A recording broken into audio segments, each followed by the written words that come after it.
Hey everyone, so it's been a couple months since I did my first video of my butterfly garden tour, and a lot has changed out there since then, so I wanted to do another update video for you guys. So let's get started.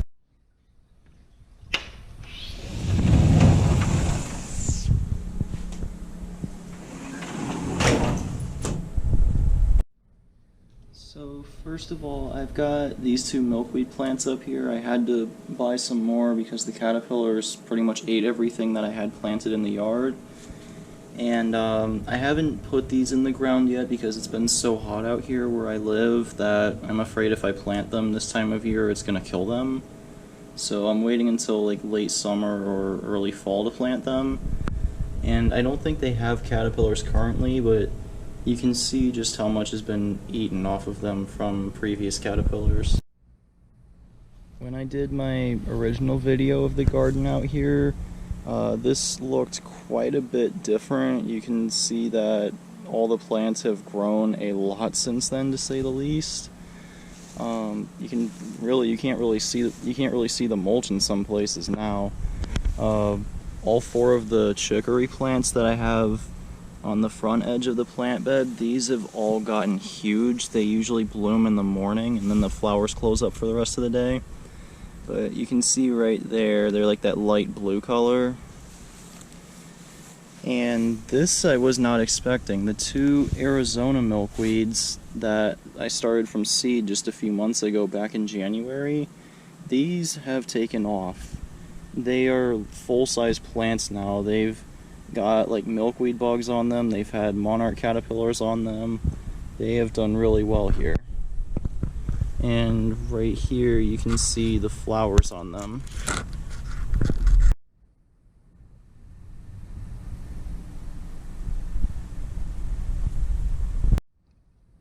These are my two purple coneflower plants. I believe they only had like one or two flowers in the last video I did out here. And look how big they've gotten since. This is only the second year that I've had them. I planted them last summer in 2022. So I'm expecting them to come back for another 2 or 3 years, hopefully, and be even larger than they are now.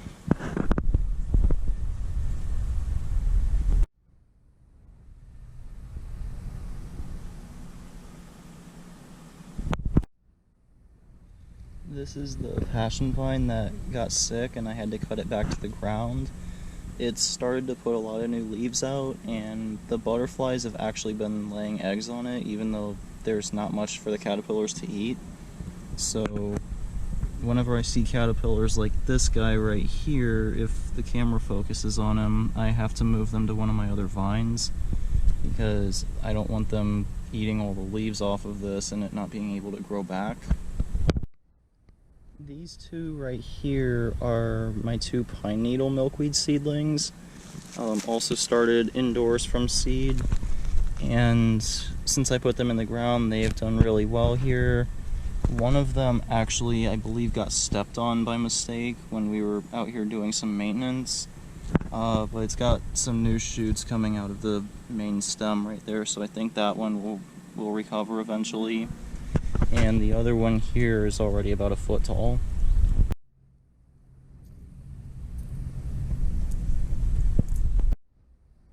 Back here on the path along the fence back here, you can see it obviously looks a bit disheveled and it's kind of hard to walk through right now.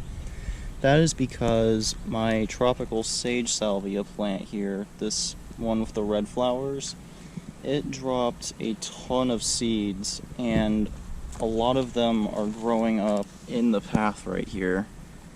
So I'm kind of just letting these do their thing, and I'm eventually going to just try and dig them up and move them somewhere else.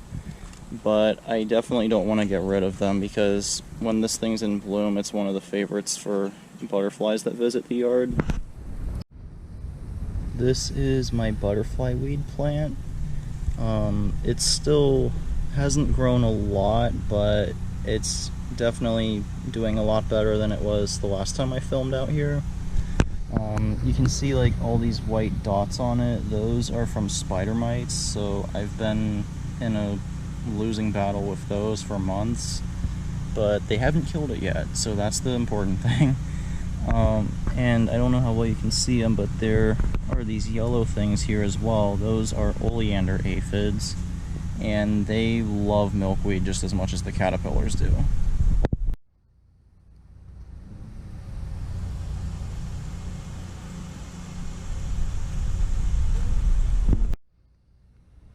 These are my velvet milkweed seedlings, velvet leaf milkweed seedlings, sorry.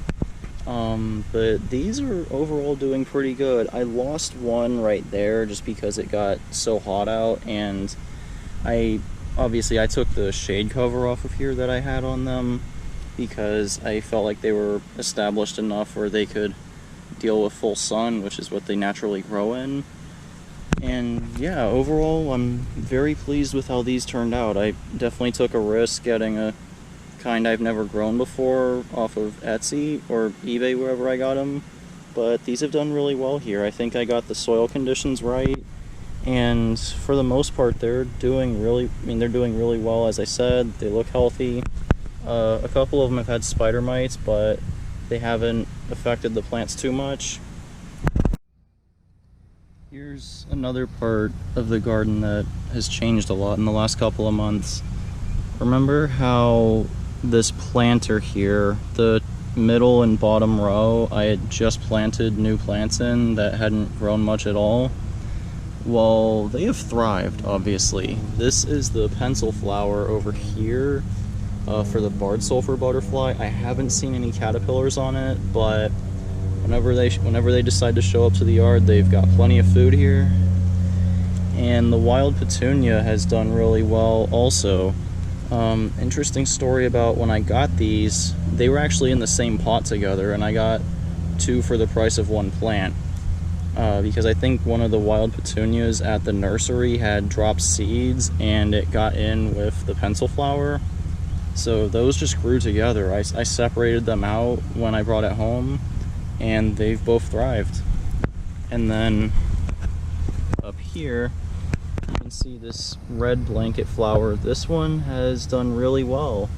The gold one over here obviously died off, but this one has done really well. It's put on a lot of flowers, a lot of dead flower heads on it that I need to harvest seeds from. And then my two bronze fennel plants, I was hoping to get black swallowtail caterpillars this year. I've seen the adult butterflies a couple times, but I have not had any eggs or caterpillars on these to my knowledge. But they have done really well also. Now on to my other flower bed over here on the other corner of the yard. That's how the blanket flower's coming along. Still got the dianthus. My red cone flowers, they put out flowers for a while, and then I think the heat started to get to them. You can kind of see how the leaves look a bit singed. These are hardy up to zone 9, which is where I live here in Central Florida, but I don't think they're like a native plant here. I got it from a nursery in Grand Rapids, Michigan, so it makes sense that it would have a hard time adjusting down here. And I think it's still got new growth coming out on it, so I'm not concerned about its health or anything. And then my black-eyed Susans still have flowers out as well. I've got my two milkweeds back here. These have been eaten to pieces by the caterpillars, and also lots of milkweed bugs, these orange and black bugs on them. And then back behind here, that is the calico aster plant that I got from the USF Botanical Gardens. And you can see my Chapman's goldenrod. It's doing well, it's just very top heavy, so it kind of fell over on top of that oyster plant back there. And then over here, this was not in the last video. I mail ordered a Georgia aster plant online and planted it right here next to the calico aster. And yeah, I think this one's supposed to put out purple flowers, so it'll be a really nice color combination once all of these bloom together next year. Update on the former stick in a pot. It has grown even more than it was in the previous video. Haven't had any caterpillars yet, but it's filled up the whole pot that I had for it when it had no leaves before. And there's even a milkweed plant that grew in here with it. And then over here, my pipevine plants. Look how big these have gotten. I had eggs on here and caterpillars on my fragrant Dutchman's pipevine here. I had a gold rim swallowtail that laid eggs out here, and unfortunately the caterpillars got Black Death before I could film a video of them. So there's not any on here now, but I know I can attract those to the yard going forward. Here's the Brazilian pipevine. Trying to keep them trained on these tomato trellises here. That's easier said than done, I figured out. And then my native woolly Dutchman's pipevine. One thing I find interesting is that the leaf shape on all three of these looks different. Like on this one, they're heart-shaped. This one, more pointed. And then this one, it's almost like three-lobed. So, I find it very interesting how they all three attract butterflies of the same kind, and the leaves look so different.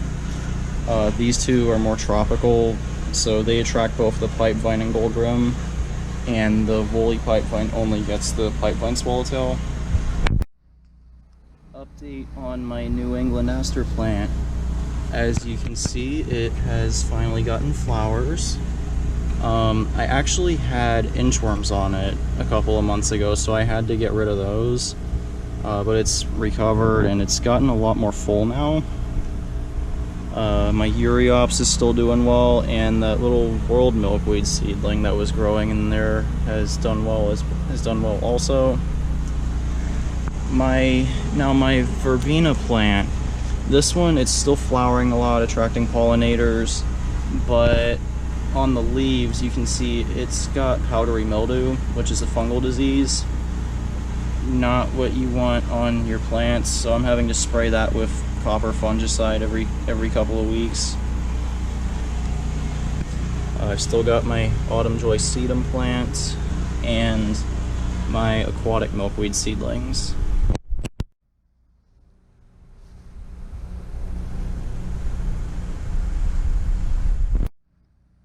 Well, speaking of black swallowtails, look who just came out here to join us on the butterfly bush right here.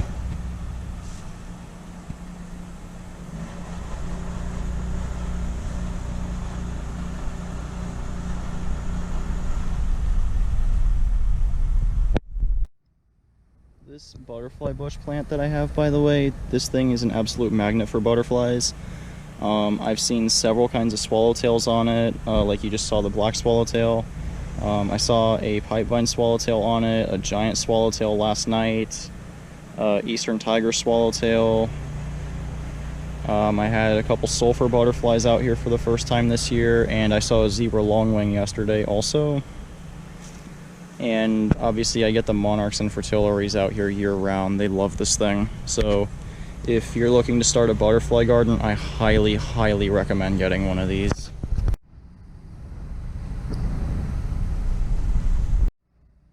While I was watching the swallowtail out here, one thing I just noticed, you saw the crepe myrtle tree right there and the butterfly bush right here. Well, look what's growing out from the butterfly bush. There is literally a crepe myrtle seedling growing right up out of the middle of the plant. So I will definitely have to remove that at some point, because obviously a tree is not going to fit here, so I'll have to find another place for that. Just found that neat.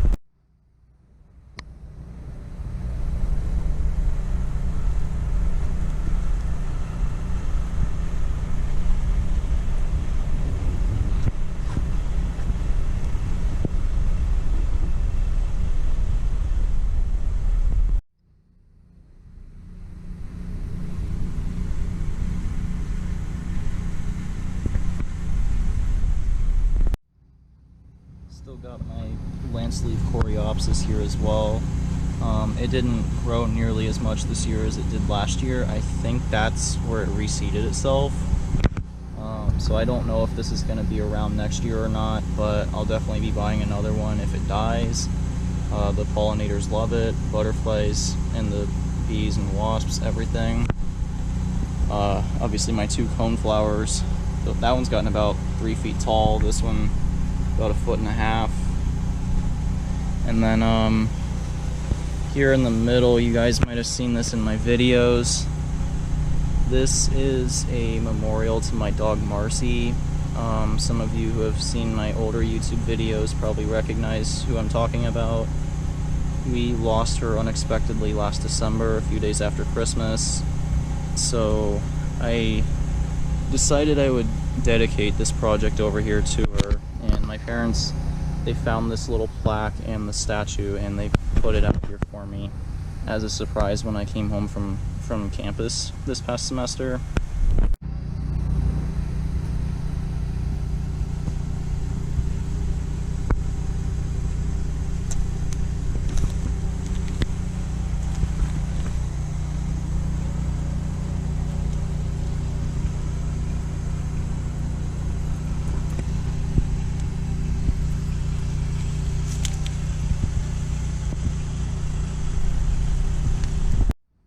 One idea that I've had for a video, I'm thinking about investing in one of those bird feeder cameras, because we get so many different kinds of birds that come through here to our feeder. So if that becomes a thing, I will definitely be sharing it on YouTube for sure. So yeah.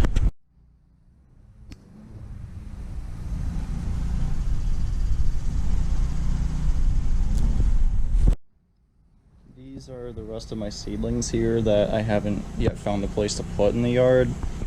I've got purple milkweed, showy milkweed. This one I feel like I'll need a pretty big space for in the yard because it spreads underground, and I think it can form a whole clump of them. So probably in the spring of next year I'll have a better idea of what to do with this. I've got one more Arizona milkweed right here. That one should be easy to find a place for, so I'll have to do that soon. And then 2 more chicory seedlings. You can see how big the ones over there got. So kind of the same situation I have with the showy milkweed. I have no idea where to put these right now.